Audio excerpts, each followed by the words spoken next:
Delivering the content of a presentation is one thing. Having the stage presence you need to get your message across is another thing. On today's show, the art of stage presence when you're presenting. This is Coaching for Leaders, episode 188. Produced by Innovate Learning, maximizing human potential.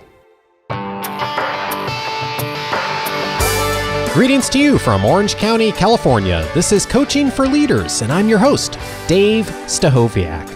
This is a weekly show to help leaders improve their communication, strategy, coaching, productivity, and personal mastery. And we are going to tackle communication in a big way today.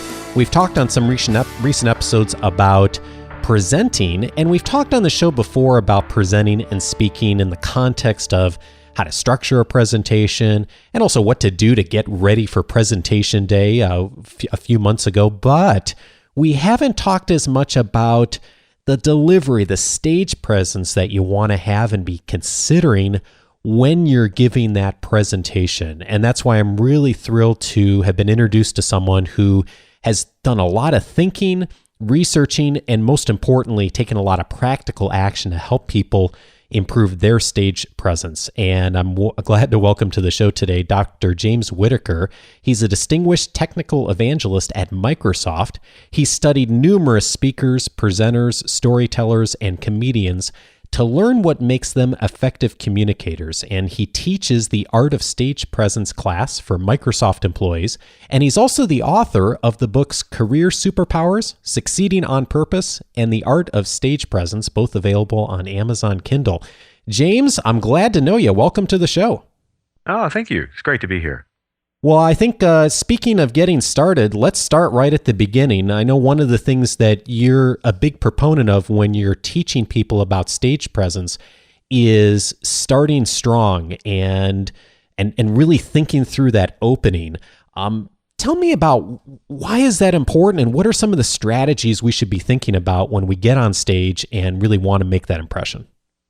Well, let's back up just a second to before you get on stage, and there's a couple of really important points that I think people really need to understand, and one is about what you're saying, and you really have to understand that the audience will relate to your concept that you're talking about much more than details, and so in that first few couple of minutes, you've really got to steer clear of any details and really go after the concept that you're talking about and try to get that into people's head. And then the second thing to think about while you're making your presentation is really understand that you're doing this for the audience.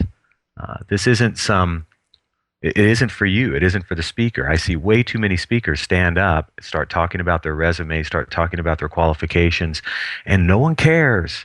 They're not here to hear about you. They're here to hear about the presentation that you're making. So, you really have to understand that the presentation is, you are speaking for the audience, not to the audience. And it's a huge distinction. So I think once you get those two things in your head, the first, a lot of speakers say to the first 2 minutes or the first 3 minutes, or to me, it's 99 seconds. And I make it 99 seconds because it's kind of an off-kilter number, and it makes you think about it, and it's much more memorable. And it's slightly over a minute and a half.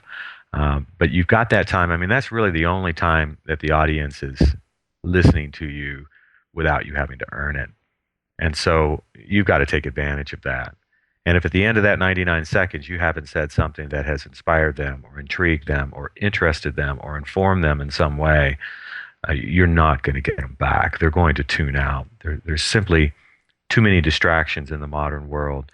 They've got a very interesting device in their hand, their cell phone. They may have a tablet or a PC that they can look at, and if you give them a reason to look at something else, they're going to do it. Well, it's interesting how you phrase that of that first 99 seconds is the point where people listen to you without you having to earn it.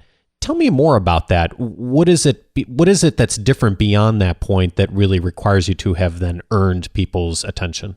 Well, if you think about it, anybody's going to give you 99 seconds. They showed up for the talk. Even if they had to go, they're there. They made the effort to get in the room. They're going to listen for some period of time. And if you look at the brain science behind attention spans, it's somewhere around a minute or 2 minutes. I think it's actually getting a little bit shorter recently because people are so distracted and so used to multitasking. Uh, so they're there. They're going to listen. And then after that, the brain kind of just wanders, right? Boredom is really does some really interesting things to your mind. And, your mind will figure out something else to think about if you're not engaged in the talk. It'll think about, your relationship worries, your financial troubles, the project that you're doing at home or the project that you're doing at work. Your brain will find something else to think about if it's not fully engaged. And I think it's much more of a challenge now in particularly with the millennials that make up a large part of my audiences. These are people raised on Xbox and they've had screens to stare at that are very interesting their whole lives. And you've got to figure out a way to overcome it. And you've got 99 seconds to do so. So you need to say something to pique their interest in the first 99 seconds or they will tune out. You can guarantee it. After the 99 seconds, they will listen because you've earned their attention. And you have to continue to make sure that the concept that you're trying to get across remains interesting the rest of the time. When I saw that you've written online or someone had written about you that you're a believer in really thinking through exactly what you're going to say, even scripting out that first minute and a half of the presentation. And I think you're probably in the same boat I am, is that, we would never advise someone to script out an entire presentation. But why script out that first part? Why is that helpful for people? I'll tell you, I wish I could script out the entire presentation. I'm just not that smart to remember it all. I think that, for me, there's a couple of imperatives in the first 99 seconds. The very first sentence, you have to just be able to nail. It has to be compelling. It has to be interesting. And you have to say it perfectly. Like, one of the talks I'm giving right now, my first sentence is data is the new oil. And I say it exactly that same way every single time. I've committed it to memory because when you're standing up there, you get a little nervous and you look out in the audience and maybe you see somebody you recognize and that's thrown you off. You see somebody that has a scowl on their face and you're worried about that they're not going to be interested, and you have, the natural human stage fright instincts kick in. It's really important to have that, at least that very first sentence, completely committed to memory. I mean, write it on your hand if you have to. And then after that, the rest of the 99 seconds, I don't commit it to memory, but I know what concept I'm trying to get across. And so to me, it's the first sentence is really important. And then the rest of that 99 seconds, I have to make sure I've completed my mission. And in my course, I give 4 imperatives for the first 99 seconds. You either inspire them, you intrigue them, you interest them, or you inform them of what the talk is going to be about. And I kind of turn those 4 things over and talk about various goals that you can have. That first 99 seconds, that needs to be very, very purposeful. Everything you do needs to either be scripted or to be at least done on purpose. So there's no compromise for me on the very first sentence out of your mouth. And then the next 99 seconds has to be very planned. I generally tell people to spend as much time on the first 99 seconds as you do on preparing the rest of the presentation. It's that important because you don't get a second chance for those 99 seconds. You don't get their attention back if you haven't earned it. It's almost the reason that so many people online spend so much time thinking of a headline for an article or a subject line for an email because... Yeah, I don't like that headlines nonsense. Not at all. I mean, I read headlines all the time and the headlines are never any good. I think in terms of tweets. What's the most tweetable thing about your presentation? Oh, interesting. There's your first line. You got 140 characters. Come up with something tweetable. To me, newspaper headlines are, oh, come on. Why not dig up a corpse of some newscaster and have them tell us how to do this? Let's think in more modern terms. Tweets are the new headlines. Interesting. So you don't see where focusing on like a subject line for an email or something like that earns the right to open it or to get traction. When was the last time you saw a good subject line for an email? It's pretty rare. It's pretty rare, but great tweets happen all the time, right? So tweets are much better place to look for inspiration than old. I mean, email is so 2000s, and headlines are so 1990s. We have millennials in our audiences now. They're not going to tolerate that crap. Interesting. Okay, fair enough. So let's look at practice, because that's one of the things you zero in a lot in your work with people. And I'm curious about what you've said. Being vulnerable and flawed makes it harder to practice for a presentation, but harder practice means the presentation will be stronger. Tell me about that. Wow. Okay, let's talk about practice in general, and then I'll get around to that specific question. Okay. Practice is really important. I mean, you look at all the books that are written. Now, you can learn how to present like Steve Jobs. You can learn how to give a TED talk. This is crazy. You can't learn how to give a TED talk. You've got to practice. You've got to rehearse. All of these books that we have out there on how to make a presentation, and none of them have helped make a better presentation. Boredom is still the default. People are being bored to tears right now as we're recording this, and when people are listening to this next week and the week after and next year, there's going to be still millions of people in conferences rooms being bored to death. It's not about the presentation. It's about the presenter. I don't care how good the presentation is. If the presenter's not any good, it's going to suck. So we've got to start focusing on the presenter, and that means practice is really, really important. And so I tell people to look for small stages in their life that they can practice on. Your one-on-one with your manager, that's a practice stage. Your performance review, that's a practice stage. The meeting with your teammates, and even if it's a stand-up meeting, that's a practice stage. And you get a chance. I actually coach people into telling their career stories. It's a story about you, a story about the product you work on, a story about your role on that team. All of those are I call them small stages, chances for you to practice your craft of presenting. And if you can perfect that, then not only is it going to improve your career, it's going to make you a better speaker. Rock bands are constantly rehearsing, but they have their set lists that they're ready to perform at any given time, and their set list is always ready to perform, and yet they're constantly rehearsing it as well. And that's kind of how I view presentations. If somebody asks me, what do you do? I have an answer ready for them. If somebody asks me, what product do you work on? I have a story ready for them. And it's concise, and it's impactful. It's got a strong start, does all the things that a longer story has. But those are the practice opportunities, and people need to understand that. And so when it comes to stressing yourself, a performance review is a very stressful time. And if you ready yourself for that performance review, you come up with your story about here's what I've done, and you craft it well. When you're delivering that, you're practicing presenting. You're using that small stage to get ready for the bigger stages of TED and all of those things. So throw all those books away. You're not going to learn how to present from a book. You're going to learn how to present by presenting and taking advantage of all the small stages in your life to rehearse and practice your skill on. And then I take it a step further, so now getting a little closer to your question, I take it a step further and add a lot of stress to my practice. I force myself to do things that take me out of my comfort zone. One of the things I talk about in my class is that when I'm driving into work that day, I try to make, the day of a presentation, I try to make eye contact with someone in the car next to me. I do this at every stoplight. Look over, make eye contact, and as soon as that eye contact starts made, I actually start delivering my pitch. Of course, they can't hear me, and they look at me like I'm freaking nuts, right? Right. Which adds stress to me, and so I get a chance to deliver my lines under pressure, and it's actually quite fun. I've taken to, I bought this kind of, actually it's my father's old robe. I mean, I look like an old man in it. And I go and get my newspaper every morning. And yeah, I still have a newspaper. Everything I said about headlines, I wasn't talking about me. I still read the newspaper.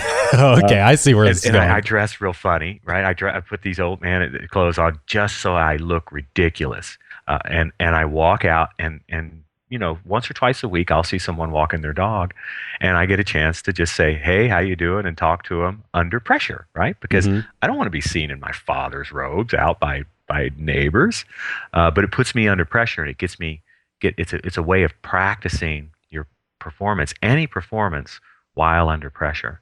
And so if you can figure out, how to make yourself nervous, then put yourself in that situation, start delivering your talk. It's worked wonders for me. So it's really like you're using and intentionally putting yourselves in situations that you're going to feel that discomfort, that nervousness. And how else are you going to practice under pressure? And then you get that practice during a talk. And you don't want to practice during a talk. You want to be ready. You want to be ready to handle that pressure. Well, and it's funny you say that too, because I've seen this. I'm sure you have a million times too, where someone gets up, they're given a talk, whatever the venue is, and they really don't start well, and they get comfortable, and after 10 or 15 minutes, they do kind of get into it, and they start delivering an effective message. But by then, like you said, to your earlier point, it's too late. It's too late. People have already checked out. Yeah, they're gone. They're gone. I feel so sorry for those people. Yeah, so don't have that be the practice. I feel sorry for the people in the audience is what I feel sorry for. It's the audiences that are taking the brunt of this boredom epidemic. Well, and that's the interesting thing is, like, nobody wants to sit and watch a presenter fail on stage. Everyone wants to see a presenter succeed. So the audience is pulling for you. And so you owe it to your audience. Like you said, it's all about them. It's not about you. It's all about your audience. If it's about you, it's a real problem. Yeah. Fabulous. All right. So I know you've studied some comedians too. And I'm wondering. Comedians are pros, man. You cannot give me more than a handful of TED Talks that even come close to even a mediocre comedian. And there are some great comedians out there. I mean, great. They deliver it right. Their pace and cadence of their voice is perfect. The way they choreograph their movement with what they say and how they say it is beautiful. Their ability basically a joke is a tweetable moment. Their ability to take a complex subject down and boil it into something profound is amazing. So some of the comedians I use in my class are Ron White, who's a Southerner that I kind of just, I have a Zen thing for other Southerners, I guess.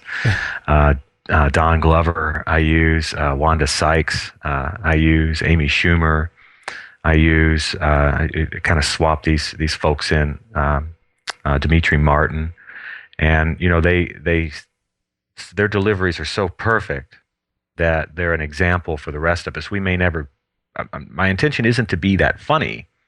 My intention is to extract teachable moments from their stand-up, and there's so many more teachable moments from their stand-up than there is in TED Talks. Well, it's interesting that you say that, because we're talking on a podcast right now. Podcasting has become mainstream in a lot more ways because comedians actually have had some of the most successful podcasts and are doing it way better than the rest of us as far as getting traction online. And so I'm curious, from your study of them and your classes, what do we as business people and giving talks and organizations need to learn from them that they're doing well? Well, the one of the things I teach is the structure of a joke, and the structure of a joke is to make a statement and then pause and clarify the statement, or ask a question, pause, and then answer the question, and that pause is really crucial. The way comedians use pauses is they set up the joke and then they pause. They let that setup sink in, and then they deliver the punchline. And that pause is really what makes it funnier. If they just set it up and said the punchline too fast, the brain hasn't caught up with it. So the first thing that comedians do so perfectly is the use of that pause. They understand when they've said something important, and that's when they pause.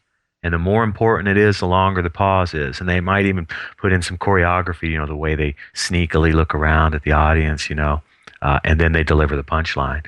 And so as presenters, as corporate presenters, what we can take away from that is when you make a point, when you land your concept, or when you make a point that's really important, that's the place to insert your pause. You allow that point to sink in, and then, just like the comedian, that's when you land the next point. That's when you that's when you close out the point, or you make a recommendation. Right? If your statement is, hey, we need to do something like this, you pause, and then you immediately tell them what you need to do. Because that pause, lots of activity is happening in the brain right now. You basically open their brain up to suggestion, and now's the chance to plant that. And if you notice, go watch a comedian, and you see all the laughter is the thing you say after the pause, that's what they're laughing at. It's crazy, but it works. It works. It really does work, and it's one of those things that you've got to get out of that mindset of just like reading your slides or just looking at bullet points, because if you make that genuine connection, then you're going to get that opportunity to watch your audience and respond and do that human pause we would do if we were having a one-on-one conversation. I call it getting the audience to opt into your talk. Once you get the audience to opt into your talk, you're done, because they won't stop paying attention, because they've decided they want to be there. They've decided they can get something out of this, and they are actually working on your behalf to make sure that they get as much out of it as possible.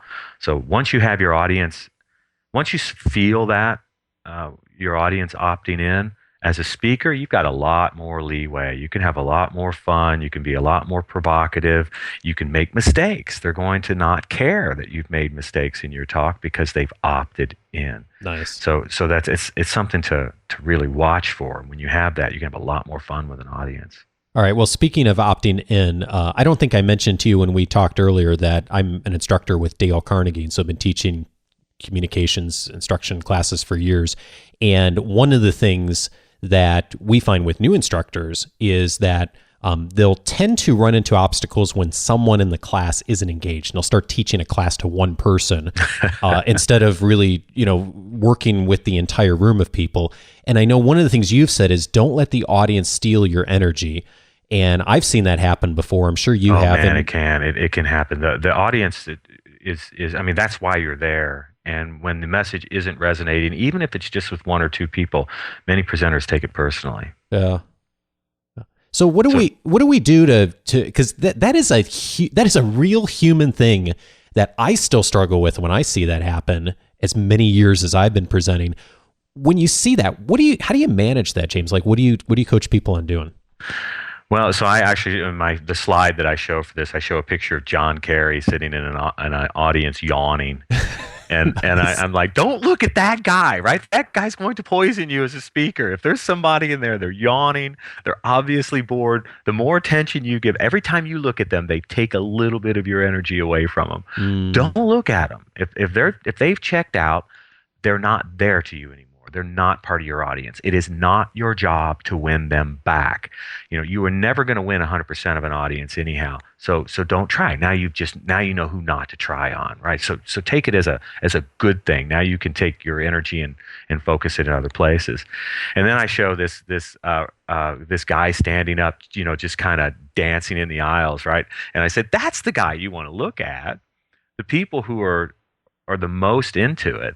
The people who are taking notes, the people who are nodding their head, the people who, if they've got their laptop open, it's clear that they're typing in time with the cool things that you're saying, which means they're taking notes on those are the people that you want to give more attention to and get energy back from. Because every time I look at somebody in the audience who's really into what I'm saying, I get a little bit of their energy. I get a little bit of their enthusiasm. My brain gets to say, hey, James, you're doing a good job. Somebody out there is loving this stuff. And so you really can draw energy from an audience. And I do it all the time. I mean, my best presentations are always when I have an energetic audience. And my worst presentations are when it's just a complete disconnect. And I still have those, even though, I'm a pro at this stuff now. Well, and that's a great point, is that even if you're experienced at this, you do it well, there's still going to be days and times and audiences where you don't make that connection. You can have a crap day. You can wake up, you didn't sleep well last night. Maybe you're fighting with your significant other, or one of your children did something stupid and you're not into it, or you're a blue guy in a red crowd, or vice versa. Some of them can be pretty tough. And I think over time, and that's why you've got to keep practicing. Not all of your one-on-ones are going to go good either. Not all of your performance reviews are going to go good either. And so practicing on those little stages when things don't go well, I like to think that even when I don't connect to an audience, I'm still professional, and I still tell my stories well, and I still have powerful metaphors, and I use descriptive. I still do it. It just doesn't connect. So to me, I really seriously, what I do is I've just put myself. I'm in practice mode. I've screwed this up. I'm just going to practice now, and I just treat it as a lesson learned and a time for practice as opposed to delivering my message. But you got to get used to it. Football, basketball, baseball, soccer, everybody has bad days. Yeah, for sure. We got the question on the show a few weeks ago from one of our longtime listeners about that old presentation advice of tell them what you're going to tell them what you told them. And we talked about how that isn't... it's not the best presentation advice at all. It's well intended. No, it's terrible. It's for one thing, it drags it out, and in the audience, you're like, okay, you told me that. Now, why are you telling me it again? It's an insult. Come on, make it fun, make it interesting. Focus on the concepts. No, I don't believe in that presentation advice at all, and I hope people who are listening question it too, because so many people do it. It's so boring. It's so mundane. You're just expecting it. Don't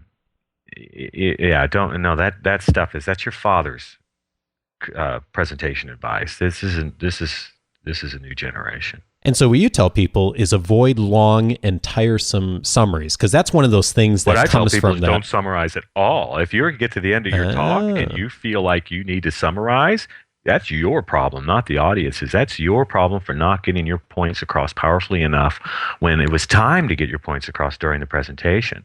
That last minute or two, that last 99 seconds, if you will, that's not the time to summarize. And if you're summarizing, you've done something wrong. Okay, so what should we be doing then? You should land the point. So everybody walks away. I think here's just kind of a mental exercise. Imagine yourself standing outside the door and interviewing your audience as they come out. So you've just closed out. Everybody's clapped. People are leaving, and ask them the question: what was that talk about? Or what were your takeaways? What did you get from that talk? What would you want people to say when they were asked that question after one of your talks? That's what you want to say in your last 99 seconds. That you want them, that thing that they're going to walk away with, that one concept, that one thought that they're going to walk away with. That if they get asked, hey, what did you learn? That's what they're going to say. Whatever that is, that's what you want to have the last thing out of your mouth when you quit. That one point, that one takeaway that's more important than everything else. It's the last thing you want to say. Awesome. All right, so I got one final question for you. So you are a technical evangelist. You've written books on Amazon Kindle. I guess one of the things I just got to ask you is, dude, what are you doing still reading a newspaper? How did that happen? Well, there's a columnist in there, Ron Judd, and one of the other things I tell people is to look for inspiration, find people who inspire you. If you want to learn to say profound things, you've got to read profound things that other people said. And there's a columnist in there in the Seattle Times, Ron Judd, and he's great. He says profound stuff all the time. I buy the newspaper for that one column. Dr. James Whittaker is a distinguished technical evangelist at Microsoft, and he's the author of the books Career Superpowers, Succeeding on Purpose, and The Art of Stage Presence, both on Amazon Kindle. Hey, James, I really appreciate your wisdom and your energy. Thanks a bunch. You are welcome, sir.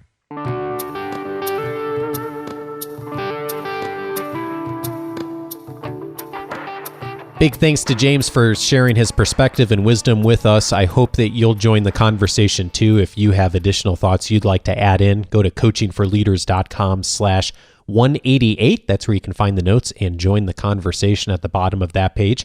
And speaking of joining the conversation, I hope that you will join for our Q&A show on the first Monday of every month when Bonnie and I get together and field questions. And if you have a question you'd like us to tackle in an upcoming Q&A show, send it in to us at coachingforleaders.com/feedback. And the next episode is going to be episode 191, and the topic is going to be on books. So lots of places you can go with that. Books that you're looking for recommendations on, particular topic areas, how to utilize books for your learning, how to manage your reading, how to find time to read, how to catalog, how to take notes. You name it. Even if it doesn't relate to books, send in your question. We will definitely consider it for the show. Again, coachingforleaders.com/feedback. And speaking of books and a lot of other resources, the resources page is now up on the Coaching for Leaders website. So if you're looking for resources around a particular topic that might be software related, services, books, people who've been on the show before have recommended resources, I am starting to catalog all those. and the list is growing weekly. So go to coachingforleaders.com/resources if that's helpful to you, or you can just click on resources when you're on the Coaching for Leaders website. And speaking of which, the link to that will be at the bottom of the weekly leadership guides that go out on Wednesdays. So check that out. And I hope you will join the weekly leadership guide if you're not already getting it. The guide is coming to your inbox every Wednesday, and it also always has my thoughts and recommendations on articles, podcasts, videos, books, other resources that will support your development between shows. I usually focus on one topic area per week and really look for the best resources or thinking out there on the web that will be helpful to you. And it also includes a brief overview and a link to the full weekly show notes. So this week, James's information will be up there along with the links to his books. So if you tend to listen on the road like I do, this is a good way for you to follow up on the links and resources that we mention in every show. And when you join the weekly leadership guide, you'll get access right away to my reader's guide listing the 10 leadership books that will help you get better results from others, and brief summaries from me on the value of each book. An 11-page reader's guide comes with that, as well as a 9-minute video. So that's a great starting point for your reading, and maybe some of your questions around the Q&A show will come from some of those books or recommendations even beyond those books. So definitely check that all out at coachingforleaders.com/subscribe. That's how you get access to all of that. And I look forward to speaking with you on Wednesdays in your inbox if that is of interest to you. And finally, this week, another community member spotlight. I've been so thrilled that so many people have been willing to take a moment to record a quick spotlight. By the way, there's a process on the website for how to do that. If you're interested, it'll walk you through the steps and even give you some suggested things you can comment on if you'd like. And if you're interested in doing that, go to coachingforleaders.com/spotlight. And today, the spotlight is from David. Hey, Dave. This is David Wasor here from Fort Worth, Texas. Just wanted to give you a call and tell you just how much I absolutely love your show. Actually, both shows. I've been a listener to Coaching for Leaders for over a year now, but I don't exactly know just how long because I love to go back and listen to the earlier episodes. Eventually, I'll be all caught up and I've heard everything you've recorded. Eventually, I found the show in the iTunes library, just doing a search for podcasts relating to leadership. Lo and behold, yours was at the top of the list, so I listened once, and I've been hooked ever since. You know, I listen to over 25 different podcasts each week. I've got them broken down into basically 3 categories on my phone on the app I listen to them. The first one is shorties. Those are podcasts that are 10 minutes or less. My favorites, which are my must-listen-to shows each week. And then there's everything else. Needless to say, both of your shows are the first ones listed in both the first 2 categories. I also wanted you to know that while every podcast you create is inspirational, insightful, with plenty of actionable items that I can use immediately, I always look over my shoulder when I hear the ones you produce with Bonnie. It's like you're watching me or something. You're speaking something that has happened to me, in my life that week. As a result of your podcast, you had mentioned the Toastmaster International Organization on one of the earlier episodes that I listened to. And while I've never been shy about speaking to a group of people before, due to changes in my job the last couple of years, I had fallen out of practice. I searched them out online, found a club that meets weekly at lunch, about a block away from the office, got involved, and I'll be finishing my first major achievement there in the next couple of weeks. If I could remember one thing to your listeners, if I could recommend one thing to your listeners, it would not just be to listen about leadership, but to get out there and do it. With Toastmasters clubs all over the world, there's bound to be one near everybody that they can connect with and actually practice their leadership skills in a safe environment. It stinks when we fail, but if we fail friends who won't fire us, but will reach down, pick us up, brush us off, and let us try again, it's not that bad. You know what they say, practice makes perfect, and the more we can practice, the better we're going to be. Well, Dave, thanks again for everything. Keep up the great work. Love the show. Well, David, thank you so much for the kind words, and I am so honored that you would include us on the top of your category list for both of those sections on your app. Thank you so much, David. And the other show David's referring to, of course, is the Carnegie Coach Show that I host for the Dale Carnegie Organization. You can find that at carnegiecoach.com. That's on Tuesday, Wednesday, Thursday, Friday, and it's a much shorter show, so you can check that out if you're interested. And I would also second David's recommendation on Toastmasters, a great organization. If you're an individual and want to get better at speaking and your confidence in speaking, Toastmasters is a great way to do it. I was a Toastmaster for 5 years, and it really helped me in so many wonderful ways. And the Dale Carnegie organization, of course, is great if you're an organization wanting to develop people in their communication skills. So check it out at carnegiecoach.com. Thanks, and have a great week, everyone. Take care.